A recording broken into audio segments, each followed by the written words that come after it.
Good afternoon and welcome to Wednesday's Live with Joseph Newberger of Newberger and Partners.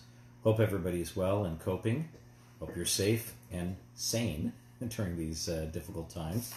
As promised, we'd come back in a week. We've continued to get inquiries about various aspects of the new measures that are in place by the provincial and federal governments. And so certain other areas of inquiry. So I wanted to come back to talk to whoever is following or remotely interested in these live broadcasts about any updates. First of all, I just want to thank my staff, which includes a lot of people. Yuvika, Marcy, Emily, Daisy, Grace, John, Chris, Maria. Have I hit everybody? I think I have, who have been working really hard remotely and sometimes in the office in very careful, protective ways to ensure that we're functioning as a law office and we're doing okay, but also to service our clients. And we're trying to keep up with that because there's continuing cases that are coming in and we need to assist the public. And we've been using all sorts of good technology, thanks to Yuvika, who set us up to make sure that we're doing this properly. So I just want to thank my staff because I know this is extremely stressful for them as everybody, and sometimes I'm stressed, so they have to put up with me. So I just wanted to say thank you very much. The other thing before I get into the details is I just want to, for a moment, give note to the senseless carnage and tragic event that occurred in Nova Scotia, where there was the incredible loss of life and the death of an RCMP officer, Officer Stevenson, which is incredibly tragic and just goes to show that unfortunately we're all capable of doing something terrible, and it's so senseless, and that community is suffering so much with so many people killed, and then the impact to the families and to the communities at large. We feel their pain, and we're reaching out to them with our best wishes. And just a special thank you to the RCMP officers in Nova Scotia and to police around the country who put their lives at risk to protect the public. This is something we shouldn't forget, along with all those frontline workers now who are doing everything they can to help us get through this COVID-19 crisis. So thank you to everybody, but a special note to what happened in Nova Scotia, and we're thinking about everybody there, and this is a very tragic event. Now, leading into stuff that's related to my practice and my law firm, the courts continue to operate on a very minimal basis, so there are still arrests, although I have to say for the public to understand that the rate of crime has decreased significantly. There are still bail hearings for people who are arrested, and in custody matters that are on an urgent basis are dealt with. The Superior Court, which is the second level of court in Ontario, has announced that jury trials will not be proceeding until at least September. So normally in the summertime there's not a lot of jury trials. Like the old days, there was never jury trials in the summer. Those were the good days. But because of the amount of work that was in the judicial system and the criminal justice system, jury trials did become something of a normal phenomenon in the summer. And now they are delayed at least till September.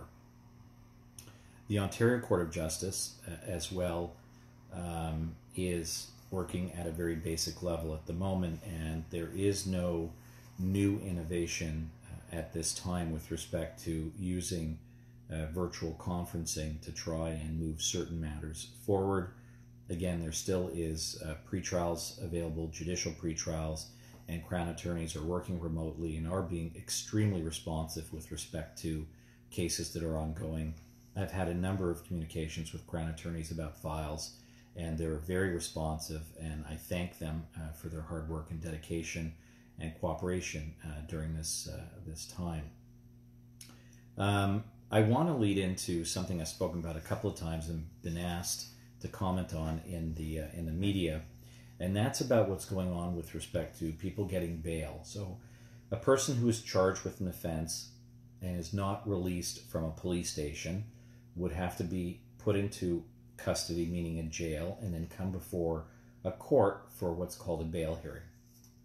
And I guess people have heard through the media that a lot of these individuals are getting released. Now, first of all, there is a presumptive right under our Constitution, our Charter, for people to have bail. And I have to say that over the past number of years, and you may find this a bit stark in numbers, there have been more people in custody across this country awaiting trial than people actually serving jail sentences. So the majority of the population in jails were in detention facilities awaiting trial, and we call that a remand. And so those numbers have been drastically reduced.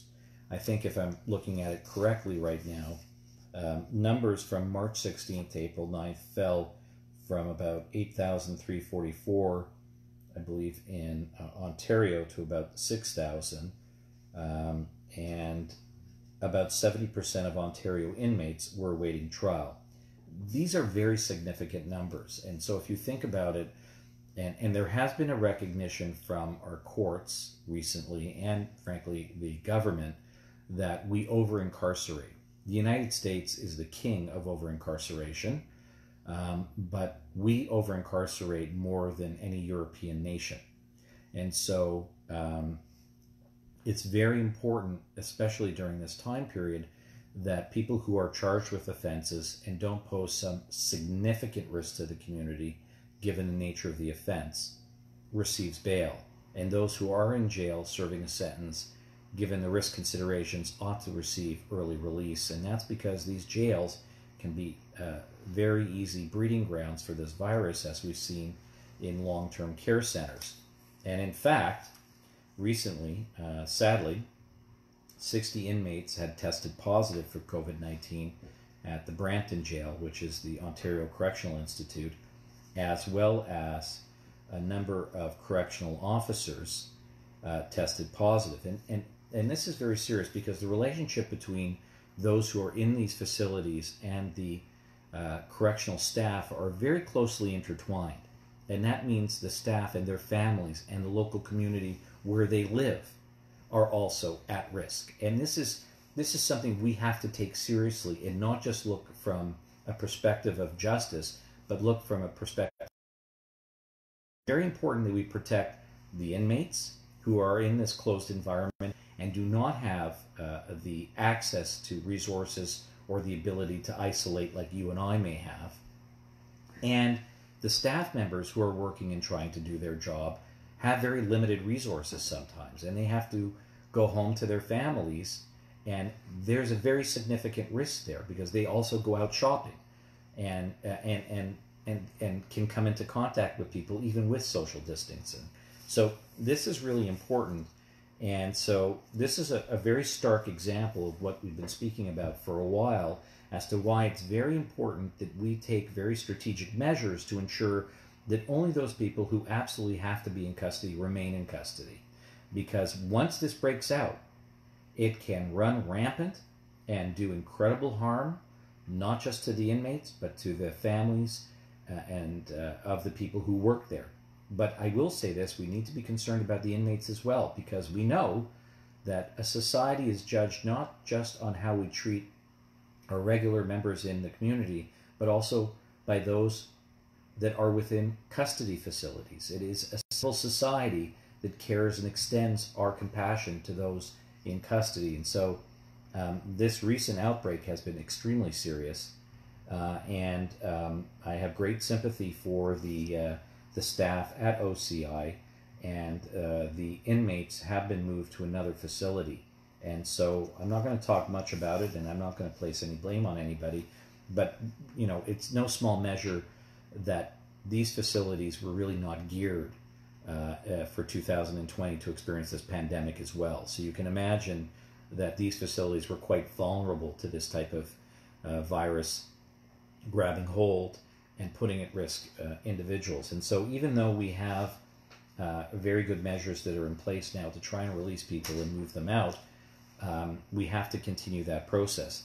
And again, I want to give my congratulations to Crown attorneys, defense lawyers, and courts that had worked on a strategic plan in establishing procedures and making decisions in response to this pandemic and ensuring that people who should get bail do get bail, and then in dealing with those who are in custody as well, serving sentences. And again, the Criminal Lawyers Association has been one of those leads. And so I send my thanks to them for this very hard work that people have been doing. But I just want to emphasize again the importance that we encourage and continue to have this strategy as we move forward. And I'm just going to say this as well. I think this is an interesting opportunity for us to think a little bit about how we use incarceration as a tool in sentencing. And we saw a very significant shift, and many of you who may watch this might disagree with what I say, and that's fine. And by the way, if you have any questions or issues that you wanted to address during the course of this live feed, please email it to me at joseph@nrlawyers.com or to any member of this firm, and I'd be happy to try and answer those questions at the end of this live feed or even later this afternoon. But this gives us an opportunity to rethink about where we are in the sentencing regime. And I've said a number of times that there are a number of categories of offenses, and I'm not saying I have like ownership of this. There's many people who have identified this all the way through and have been advocates about this. But there are categories of offenses where we don't necessarily need strict incarceration policies, and I've been an advocate against mandatory minimum sentences, where we're able to take into consideration the particulars of a person who has offended, and that sometimes we err on the side of trying to rehabilitate and help this person become a successful member of the community rather than just simply stigmatizing them and penalizing them. But there was a while ago things called conditional sentences for a range of offenses, and those went away when the Conservative government came in. They've not come back through the Liberal government, although they profess to take a look at our parole system and at mandatory minimums, and they haven't. And I get that that's not a priority right now, but I think this gives us an opportunity to really think in a more radical, inspired fashion about how we deal with people who have offended and how we sentence them and how we work with the issues about what it is to be a victim and have been aggrieved in that process, and what it is for an offender, and how we try and structure some sort of resolution and sentence that may make more sense at this time in our lives and going forward. And so I think this provides us with an interesting opportunity to think a little bit more deeply and to do more to try and just not over-incarcerate, which I don't think is in any of our best interests. When we have an opportunity to change circumstances of an individual who sometimes have come before the court because of very bad circumstances, I think we have an opportunity to do good, even though in bad circumstances. And I like to try and foster that type of approach. Okay, so let's move on to something that's been percolating out there, and I'm particularly concerned about, and there's been a lot of good writing about this. The federal government a little while ago talked about a law to fight pandemic misinformation, and so you heard from the Privy Council president who was talking about essentially criminalizing misinformation in social media or out there in the public about COVID-19. And on its face, that may seem very appealing because we need the best information available through mainstream media and also through social media so that we're able to make informed decisions. We're up to date. We can protect ourselves and our families and our friends. But the concern about misinformation can lead to misguided policies. And any attempt by the government to try and criminalize misinformation about this pandemic is much like trying to criminalize misinformation in general. And the comments that came out, raises serious concerns. And I'm not sure if the public has paid as much attention to this as they should, because the government was really talking about their concern about addressing this irrespective of freedom of speech. And in particular talked about extraordinary times requires extraordinary measures, and it's about protecting the public. Quote, "This is not a question of freedom of speech. This is a question of people who are actually actively working to spread disinformation, whether it's through troll bot farms, whether it's state operators, or whether it's really conspiracy theorist cranks who seem to get their kicks out of creating havoc." Yes, I get that. But it's the beginning of that sentence which concerns me. It's not a question of freedom of speech. Yes, it is. It is a question of freedom of speech. We need to be able to have some measure to deal with misinformation, including misinformation when it comes or reaches the level of hate speech. But that being said, we need to be very careful, especially in times of crisis, to ensure that we protect our democratic rights and our civil liberties, including the right to freedom of speech, because people can source out information through a number of venues that are available and try and ascertain what is the truth and what is not. But what scares me most about this is that the government would actually think that they own the truth. So in order to criminalize something, in order to convict somebody of pandering misinformation, you have to be absolutely sure that what they're saying they knew was wrong, that they knew it was absolutely misinformation. And that would also mean that the federal government would have the truth.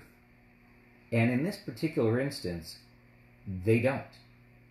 And I'm saying this with the utmost respect, because scientists, doctors in this area right now are trying to grapple with what is going on. They are still learning how this virus operates, how it attacks us, how it implicates our lungs, and how it transmits still. And I don't want to get into the area of trying to give information on it, but I strongly feel from the information that I have, which is credible, that our best experts and our doctors and our frontline workers are trying to understand this virus, and at this time don't have a complete understanding, of course, of how it impacts us.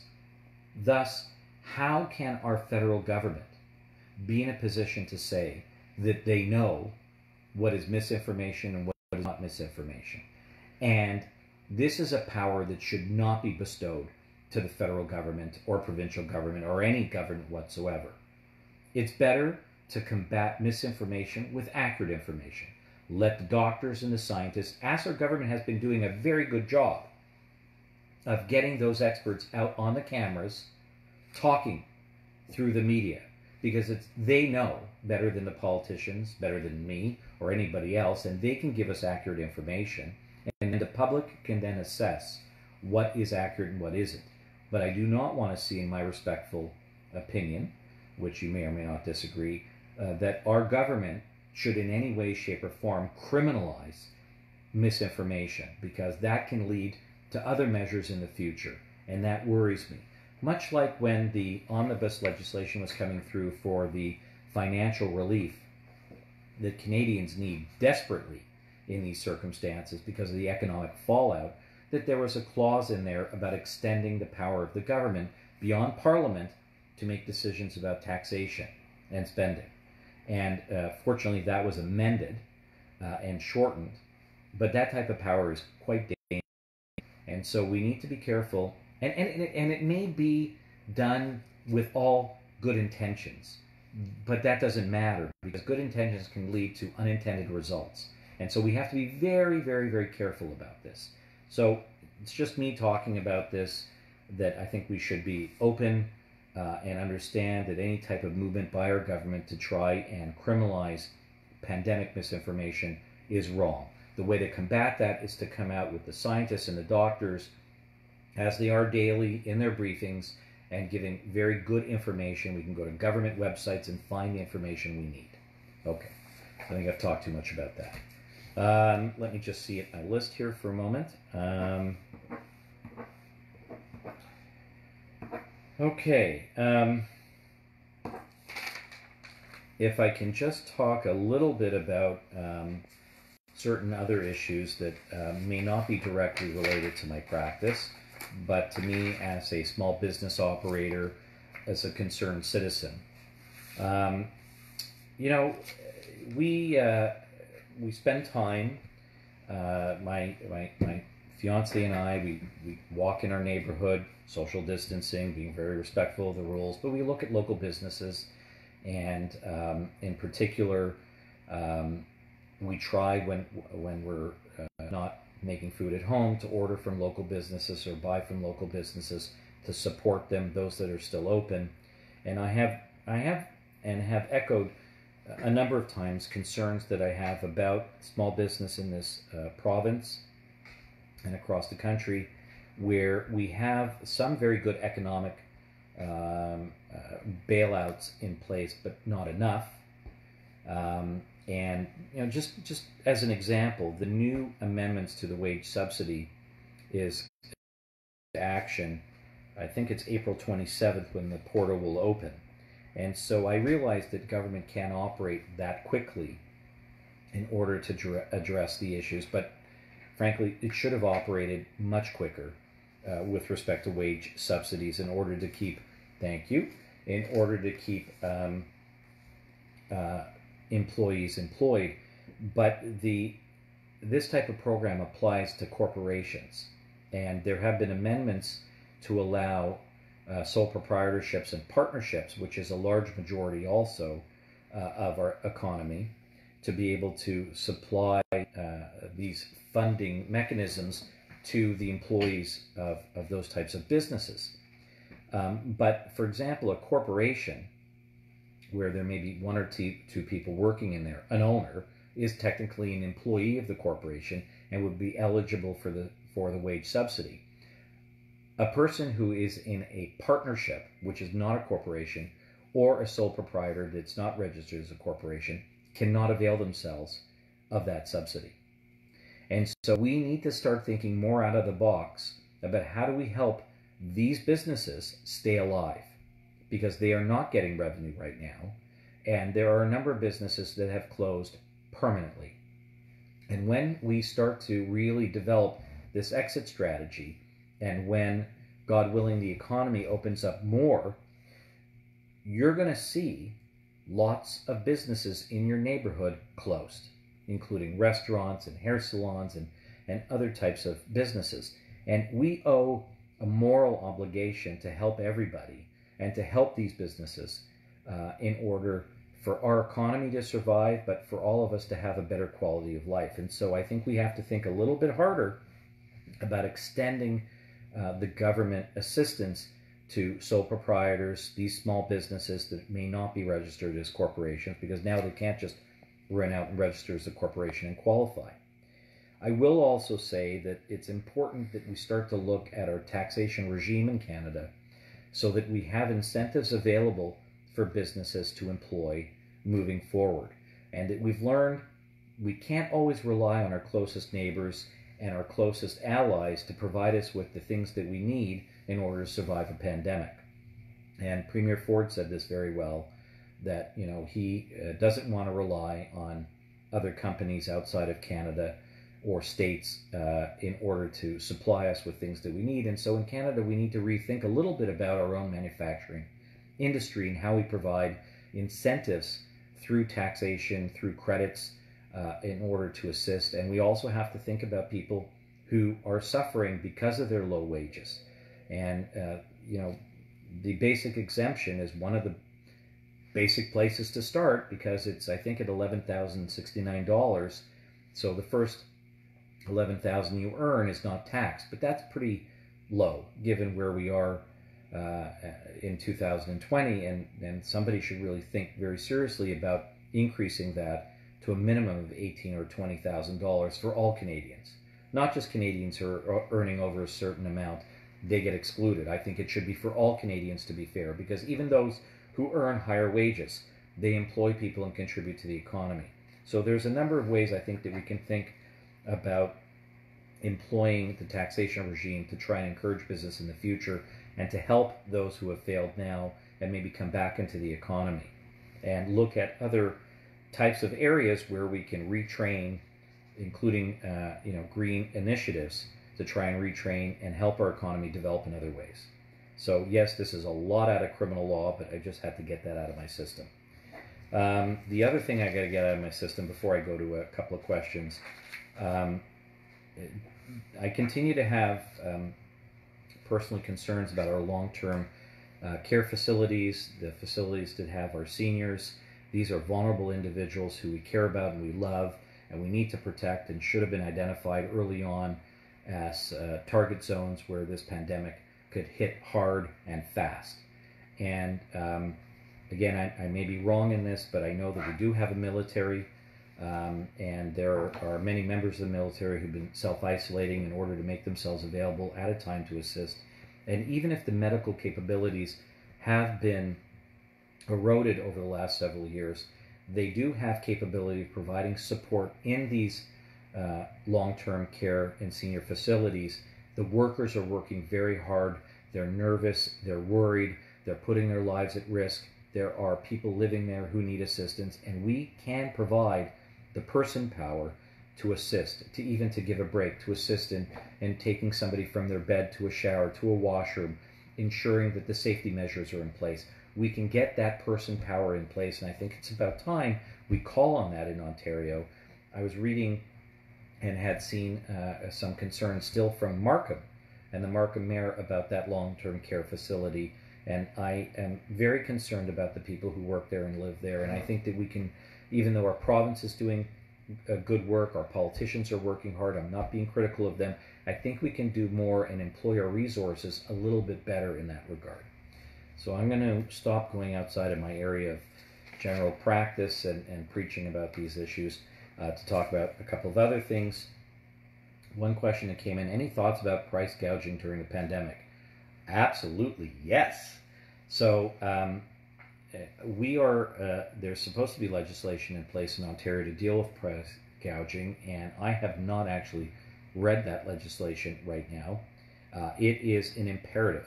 This is not a time for retailers who are an essential service and able to provide things like hand sanitizer or other things that we need. I wish I had Lysol wipes. I can't seem to find them.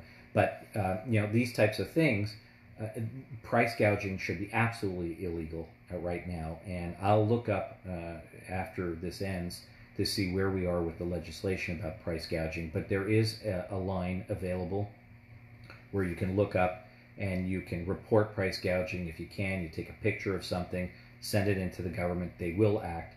Premier Ford is very strong about this, as I believe all levels of government, including our municipal government.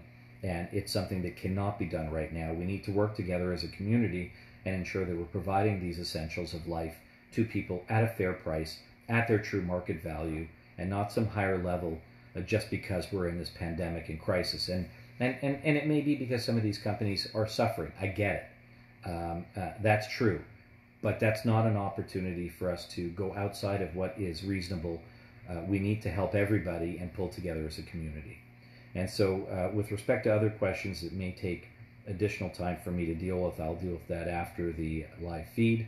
And so I just want to close by saying thank you if you have been watching, for watching. I hope you're well. I hope your family and friends are well. Please stay safe, take care, and we'll probably be back next Wednesday to give an update on certain other matters dealing with criminal law and some economic and political issues that I tend to like to delve in. Thank you very much and take care.